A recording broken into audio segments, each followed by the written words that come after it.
Class 8th maths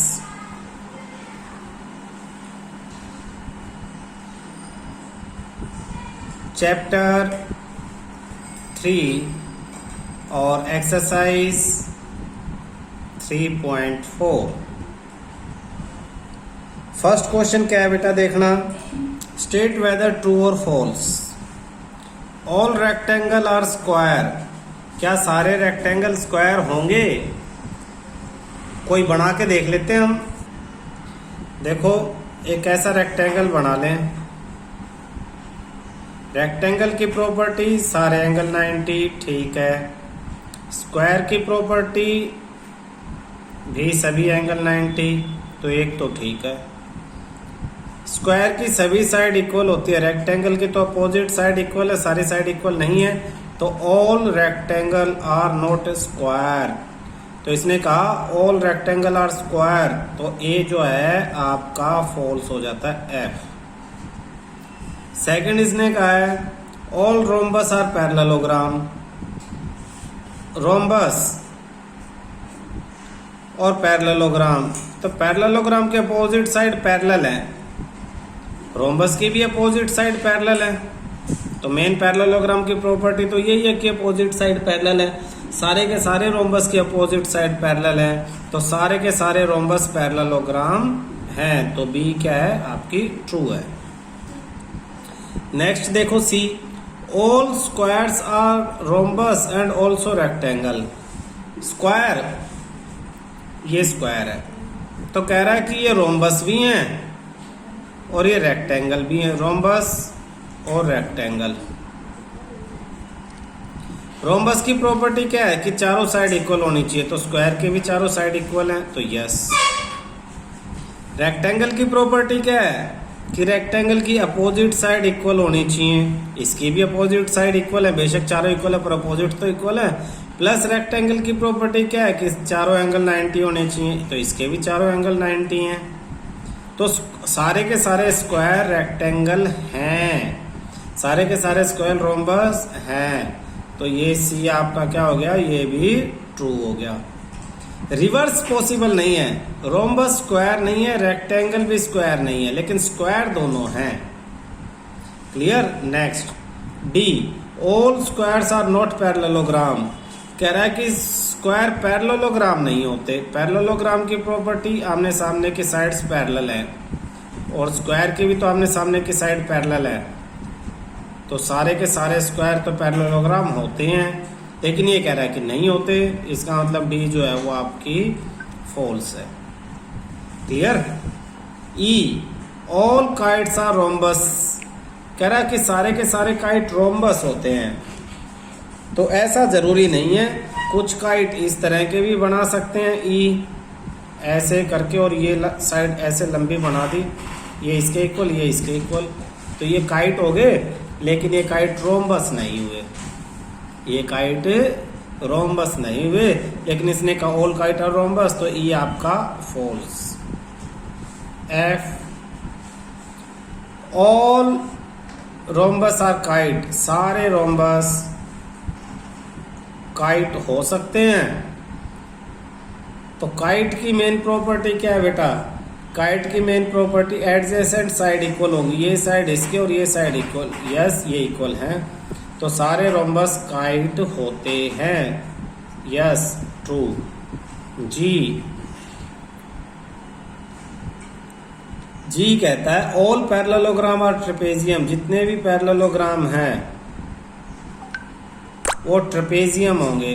trapezium की क्या property है कि एक पेयर पैरेलल है, तो पैरेललोग्राम में एक पेयर तो पैरेलल होती है, तो ये भी ट्रू।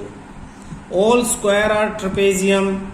एच, सारे के सारे स्क्वायर ट्रेपेजियम होंगे, तो ट्रेपेजियम की प्रॉपर्टी अपोजिट साइड एक पेयर पैरेलल है, तो स्क्वायर में एक पेयर पैरेलल होती है, उसके अलावा कुछ भी हो लेकिन एक तो होती है, तो ये भी ट्रू। तो आपके सारे इसमें ट्रू हैं, 3 ए, डी और ई, ये 3 फॉल्स हैं। 5 ट्रू 3 फॉल्स। ध्यान रखना कौन कौन से कैसे उन्हें रिवाइज करना।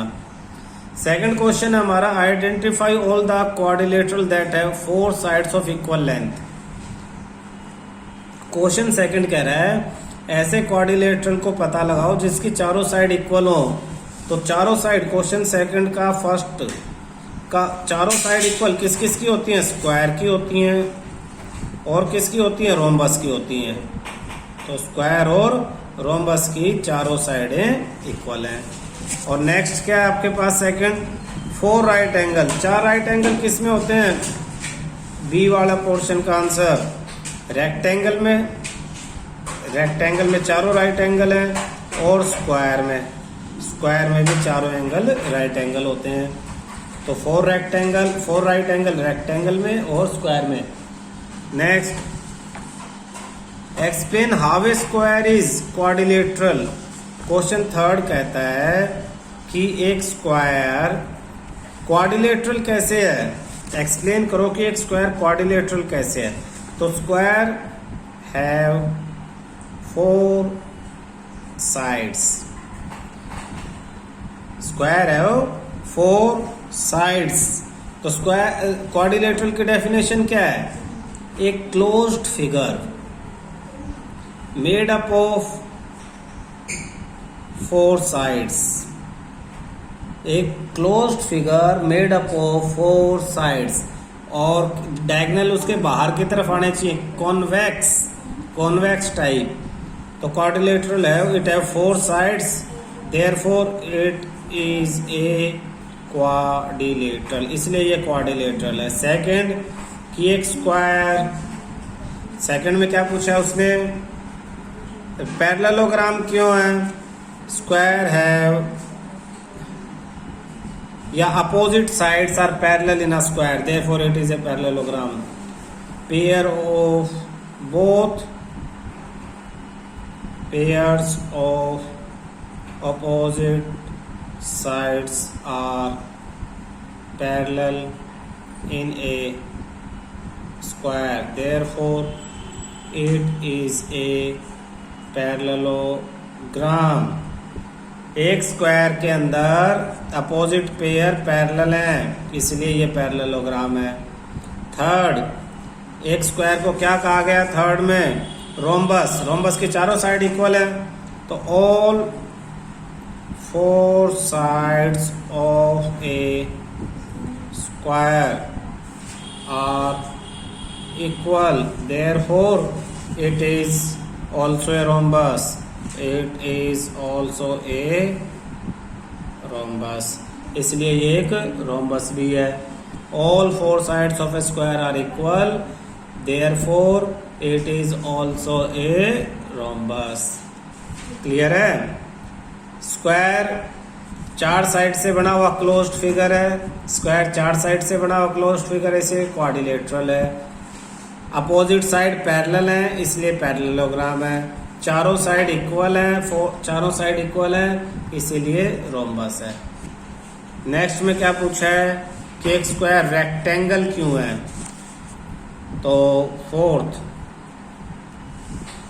All 4 angles are of 90 degree and चारों एंगल क्या हैं?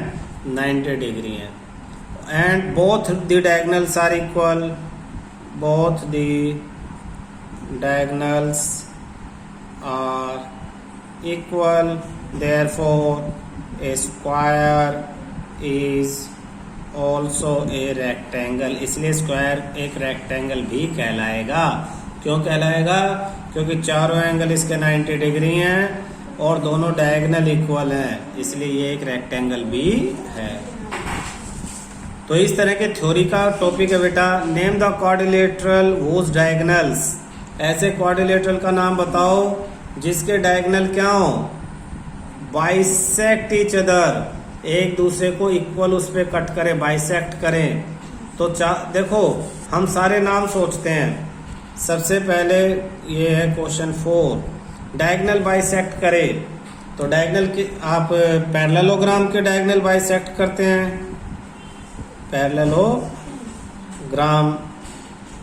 पैरेललोग्राम के अलावा फिर रोम्बस के डायगोनल भी बाइसेक्ट करेंगे। रोम्बस के बाद रेक्टेंगल के डायगोनल भी बाइसेक्ट करेंगे। रेक्टेंगल के बाद स्क्वायर के डायगोनल, इन चारों के डायगोनल क्या हैं, बाइसेक्ट करेंगे, यानी एक दूसरे को मिड से कट करेंगे।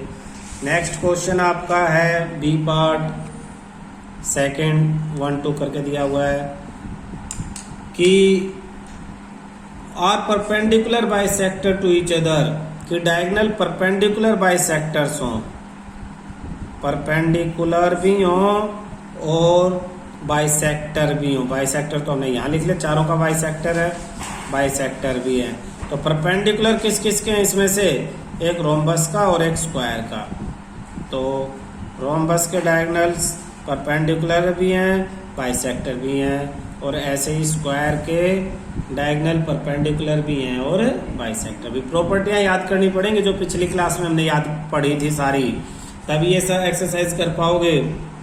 आर इक्वल, थर्ड में पूछ रहा है diagonals are equal, diagonals are equal, तो किसके डायगोनल इक्वल हैं, इनमें पैरेललोग्राम में देखो एक छोटा एक बड़ा हो जाएगा, रोम्बस में भी बड़ा छोटा हो जाएगा, रेक्टेंगल और स्क्वायर में, ऊपर भी देखो हमने किया था, स्क्वायर को रेक्टेंगल क्यों कहेंगे, क्योंकि इक्वल होते हैं डायगोनल। तो रेक्टेंगल के और स्क्वायर के, इन दोनों के डायगोनल क्या होंगे, इक्वल होंगे, ये ध्यान रखना।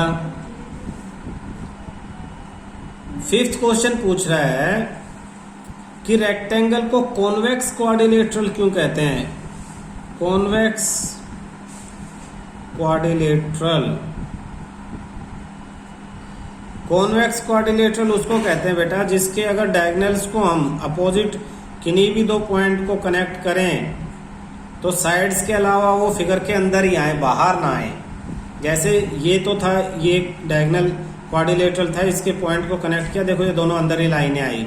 लेकिन अगर कोई ऐसे होता 1 2 3 4, ऐसे ऐसे ऐसे और ऐसे, ये भी तो क्वाड्रिलेटरल है, 4 साइड है, 1 2 3 4, लेकिन अगर मैं इन दो पॉइंट को कनेक्ट करूं तो ये इस फिगर से बाहर आ रहा है।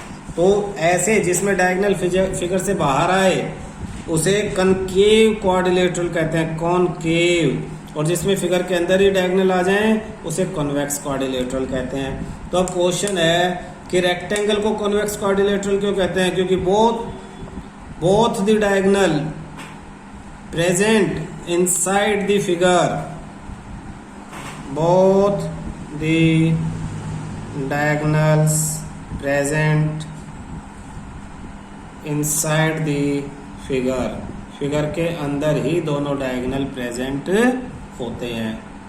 क्वेश्चन 6 पढ़ो बेटा। क्वेश्चन 6 कह रहा है ABC is right angled triangle and O is mid point of side, ABC right angle, right angle मतलब ये वाला एंगल 90 है, और O is the mid point of opposite, right angle के अपोजिट जो साइड है उसका मिड पॉइंट O है, तो ये दोनों इक्वल हैं।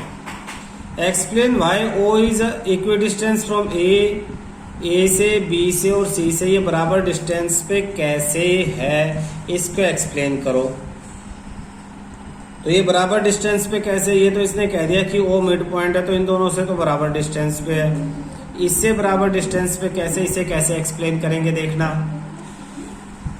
हम फिगर बना लेते हैं दोबारा, ये A, ये B,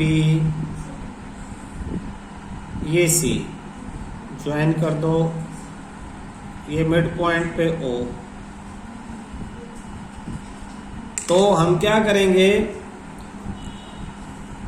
इस लाइन के पैरेलल यहां से एक लाइन ड्रॉ कर लेंगे, तो ये दोनों पैरेलल होगी। इस लाइन के पैरेलल यहां से भी ड्रॉ कर लेंगे, तो ये भी पैरेलल होगी। अब एक एंगल ये 90 है, तो ये पूरा पैरेललोग्राम हो गया। पैरेललोग्राम में अपोजिट एंगल भी 90 होगा, ये भी 90 है। पैरेललोग्राम में एडजेसेंट एंगल का सम 180 है, तो ये 90, तो ये भी 90 और ये 90, तो फिर ये भी 90, चारों एंगल 90। तो अपोजिट साइड्स पैरेलल, चारों एंगल 90, तो रेक्टेंगल हो गया। क्या हो गया ये, rectangle.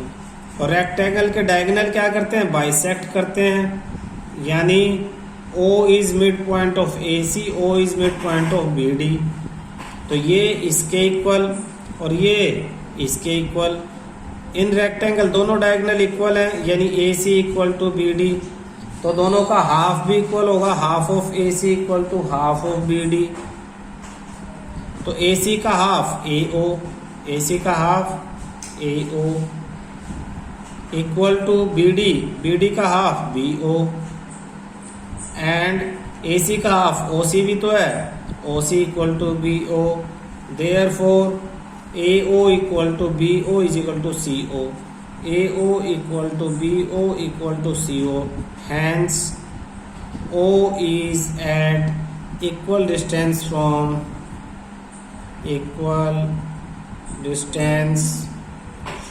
A, B and C।